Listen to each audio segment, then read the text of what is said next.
ಮತ್ತೊಬ್ರು ಕರೆ ಮಾಡಿದ್ದಾರೆ. ಹಲೋ ಹಲೋ ಹಲೋ, ನಮಸ್ತೆ ಮೇಡಮ್. ನಮಸ್ತೆ ಮಾ, ನಿಮ್ಮ ಹೆಸರು? ಶಾಂತ ಅಂತ. ಎಲ್ಲಿಂದ ಕರೆ ಮಾಡಿದ್ದೀರಾ? ಯಾದಗಿರಿಯಿಂದ.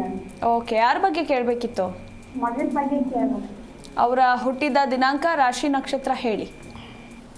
4/11/94 ಮೇಡಮ್. 94? ಹಾಂ ಮೇಡಮ್. ರಾಶಿ, ನಕ್ಷತ್ರ? ಧನುಸು ರಾಶಿ, ಮೂಲ ನಕ್ಷತ್ರ. ಓಕೆ, ಮಾತಾಡಿ, ಗುರೂಜಿ ಇದ್ದಾರೆ. ಅಮ್ಮ ನಮಸ್ಕಾರ ಅಮ್ಮ. ನಮಸ್ತೆ ಗುರುಜಿ. ಹೇಳಿ ಅಮ್ಮ, ಮಗು ಹೆಸರು? ಮಗನ ಹೆಸರು ಕೈಲಾಸ ಅಂತ. ಸರಿ, ಪ್ರಶ್ನೆ? ಮಗನ ಮದುವೆ ನೌಕರಿ ಆಗುತ್ತಾ ಅಂತ. ಏನು ಹೆಸರು ಹೇಳಿದ್ರಿ? ಕೈಲಾಸನಾಥ್ ಅಂತ. ಕೈಲಾಸನಾಥ್ ಧನುಷ ರಾಶಿ ಬರೋದಿಲ್ಲಮ್ಮ. ನಿಮ್ಮದು ಹೇಳಿದ್ರ ಧನುಷ ರಾಶಿ ಅಂತ? ನಕ್ಷತ್ರ ಮೂಲ 11/4/2000 1994. ಓಕೆ, ಧನುಷ ರಾಶಿ, ಮೂಲ ನಕ್ಷತ್ರ, 1ನೇ ಪಾದ. 2ನೇ ಪಾದ. 3 ಗಂಟೆ ಟೈಮ್. ಟೈಮಿಂಗ್ಸ್ ಎಷ್ಟೊತ್ತಂದ್ರಿ? 3 ಗಂಟೆ.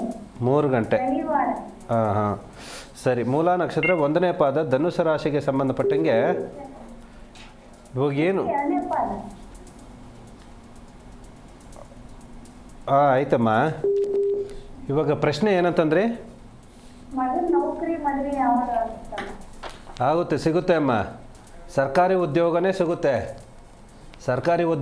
ಸಿಗುತ್ತೆ. ಸ್ವಲ್ಪ ನೀವು ಪ್ರಯತ್ನ ಪಡಬೇಕು, ಸ್ವಲ್ಪ ನಿಧಾನ ಆಗುತ್ತೆ. ಇನ್ನು 2 ವರ್ಷಗಳ ಒಳಗಡೆ ಆಗಿ ಸರ್ಕಾರಿ ಉದ್ಯೋಗ ಖಂಡಿತವಾಗ್ಲೂ ತಕ್ಕಿಸ್ಕೋಬೋದು, ಸಿಗುತ್ತದೆ, ಏನೂ ತೊಂದರೆ ಇಲ್ಲ. ಆಯ್ತಮ್ಮ. ಹಲೋ.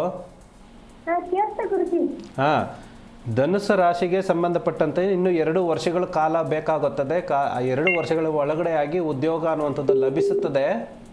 ಸಾಧ್ಯವಾದಷ್ಟು ಕುಲದೇವರಿಗೆ, ನಿಮ್ಮ ಇಷ್ಟದೇವರಿಗೆ, ಕುಲದೇವರಿಗೆ ಮತ್ತು ಇಷ್ಟದೇವರಿಗೆ ದೇವಸ್ಥಾನಕ್ಕೆ ಹೋಗಿ ಸ್ವಲ್ಪ ಅನ್ನ ಪ್ರಸಾದ ಅನ್ನುವಂಥದ್ದು ದಾನ ಮಾಡಿ. ಸಾಧ್ಯವಾದಷ್ಟು ಪ್ರತಿ ಸೋಮವಾರ ಅನ್ನ ಪ್ರಸಾದ ದಾನ ಮಾಡಿ ದೇವಸ್ಥಾನಕ್ಕೆ ಹೋಗ್ಬಿಟ್ಟು ಆದಷ್ಟು ಬೇಗ 2 ವರ್ಷಗಳ ಒಳಗಡೆ ಆಗಿ ಉದ್ಯೋಗ ಅನ್ನುವಂಥದ್ದು ಲಭಿಸುತ್ತದೆ. ಓಕೆ, ಥ್ಯಾಂಕ್ ಯು ಮಾ, ಕರೆ ಮಾಡಿದ್ದಕ್ಕಾಗಿ. ಇನ್ನು ಮತ್ತೊಬ್ರು ಕಾಲರ್ ಇದ್ದಾರೆ. ಹಲೋ. ಹಲೋ ಗುರುಜಿ. ಹಲೋ ಮೇಡಮ್, ಗುರುಜಿ ಹತ್ರ ಮಾತಾಡ್ತೀನಿ. ಓಕೆ, ಯಾರ ಬಗ್ಗೆ ಕೇಳಬೇಕಿತ್ತು? ನಮ್ಮ ಮಗನ ಬಗ್ಗೆ ಕೇಳಬೇಕಿತ್ತು. ಸ್ವಲ್ಪ ಜೋರಾಗಿ ಮಾತಾಡಿ. ನಿಮ್ಮ ಮಗನ ಡೇಟ್ ಆಫ್ ಬರ್ತ್ ಹಾಗೆ ರಾಶಿ, ನಕ್ಷತ್ರ ತಿಳಿಸ್ಕೊಡಿ. ಮೇಡಮ್, ನಮ್ಮ ಮಗನ date of birth 1/10/2011 madam. Okay, ರಾಶಿ, ನಕ್ಷತ್ರ?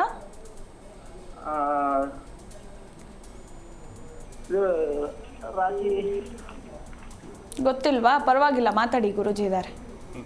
ಗುರುಜಿ ಸರ್ ನಮಸ್ಕಾರ, ಹೇಳಿ. ಮಗು ಹೆಸರು? ನಾಗರಾಜ್ ಭೋಸ್ಲೆ ಅಂತ ಗುರುಜಿ. ಹೇಳಿ, ಏನು ಪ್ರಶ್ನೆ? ಗುರುಜಿ, ಅವರು ಓದ್ತಾ ಇಲ್ಲ ಸರಿಯಾಗಿ, ಅದಕ್ಕೋಸ್ಕರ ಏನು ಮಾಡ್ಬೇಕಂತ ಗೊತ್ತಾಗ್ತಿಲ್ಲ ಗುರುಜಿ. ವೃಶ್ಚಿಕ ರಾಶಿಗೆ ಸಂಬಂಧಪಟ್ಟಂಗೆ ಇವಾಗ ವಿದ್ಯಾಭ್ಯಾಸದಲ್ಲಿ ಕೇಳ್ತಾ ಇದ್ದೀರಾ. ಕುಜ ಅಧಿಪತಿ ಅನ್ನೋಂಥದ್ದು ಬರ್ತಾನೆ. ವಿದ್ಯಾಭ್ಯಾಸಕ್ಕೆ ಸಂಬಂಧಪಟ್ಟಂಗೆ ಇವಾಗ ಜನ್ಮ ರಾಶಿ ನಕ್ಷತ್ರದಲ್ಲಿ ರಾಹು ಮತ್ತು ಶುಕ್ರಗೆ ಸಂಬಂಧಪಡುವಂಥದ್ದು ವಿದ್ಯಾಭ್ಯಾಸ. ಆದ ಕಾರಣದಿಂದ ಪಿತೃವಾಕ್ಯ ಪರಿಪಾಲನಾ ಅನ್ನುವಂಥದ್ದು ಬರ್ತೈತೆ. ಅಂತಂದರೆ ಗುರು ಅಧಿಪತಿ ಏನಿದಾನೋ, ಸರಿನಾ, ಸಾಧ್ಯವಾದಷ್ಟು ಕೂಡ ಗುರುವಾರ ದಿನ ತಪ್ಪದೀರ ಸುತ್ತಮುತ್ತಲ ಇರುವಂತಹ ಗಾಯತ್ರಿ ದೇವಸ್ಥಾನಕ್ಕೆ ಅಥವಾ ಗಾಯತ್ರಿ ಮಂತ್ರವನ್ನು ಓಂ ಭೂರ್ಭುವತ್ಸ್ವಃ ತತ್ಸವಿತುರ್ವರೆಣ್ಯಂ ಭರ್ಗೋ ದೇವಸ್ಯ ಧೀಮಹಿ ಧಿಯೋ ಯೋ ನಃ ಪ್ರಚೋದಯಾತ್, ಇದನ್ನು ಆ ಮಗು ಕೈಯಲ್ಲಿ ಸಾಧ್ಯವಾದಷ್ಟು ಬೆಳಗಿನ ಜಾವ 6 ಗಂಟೆಯ ಒಳಗಡೆ ಆಗಿ ಎಷ್ಟು ಸಾಧ್ಯನೋ ಅಷ್ಟು ಸಾರಿ ಪಠಿಸೋದಕ್ಕೆ ಕೇಳಿ ಮತ್ತು ಬರೆಯೋದಕ್ಕೆ ಕೇಳಿ. 1. 2ನೇದಾಗಿ ಹತ್ತಿರದಲ್ಲಿ ಇರುವಂತಹ ಗಾಯತ್ರಿ ಮಾತ್ರ ದೇವಸ್ಥಾನಕ್ಕೆ ಹೋಗಿ ಪ್ರತಿದಿನ ಸಾಧ್ಯವಾದಷ್ಟು ಒಂದು ನಮಸ್ಕಾರ ಹಾಕೋ ಕೇಳಿ. ಆದಷ್ಟು ಬೇಗ ವಿದ್ಯಾಭ್ಯಾಸದಲ್ಲಿ ಒಂದು ಉನ್ನತವಾದ ಸ್ಥಾನ ಬರ್ತೈತೆ. ಓಕೆ, ಥ್ಯಾಂಕ್ ಯು ಸರ್, ಕರೆ ಮಾಡಿದ್ದಕ್ಕಾಗಿ. ಎಸ್ ಗುರೂಜಿ, ಇನ್ನೂ ಸಾಕಷ್ಟು ಜನ ಕರೆ ಮಾಡ್ತಾ ಇದ್ದಾರೆ. ಹಾಗೆ ದೃಷ್ಟಿದೋಷದ ಬಗ್ಗೆ ಕೂಡ ಇನ್ನೂ ಸಾಕಷ್ಟು ಮಾಹಿತಿಯನ್ನು ತಿಳ್ಕೊಳ್ಳೋದಿದೆ, ಮಾತಾಡೋಣ. ಜಿ ಕನ್ನಡ ನ್ಯೂಸ್ ಈಗ ನಿಮ್ಮ ಮನೆಯಲ್ಲೇ ನೋಡಿ. ಎಲ್ಲ ಕೇಬಲ್ಗಳಲ್ಲಿ ಈಗ ಲಭ್ಯ. ನಿಮ್ಮ ನೆಚ್ಚಿನ ಜಿ ಕನ್ನಡ ನ್ಯೂಸ್ ಈಗ ಸನ್ ಡೈರೆಕ್ಟ್ ನಲ್ಲಿ number 292, Tata play number 1664, Jio TV number 1334, NXT digital number 30, in cable number 30, city networks 51, U digital number 162.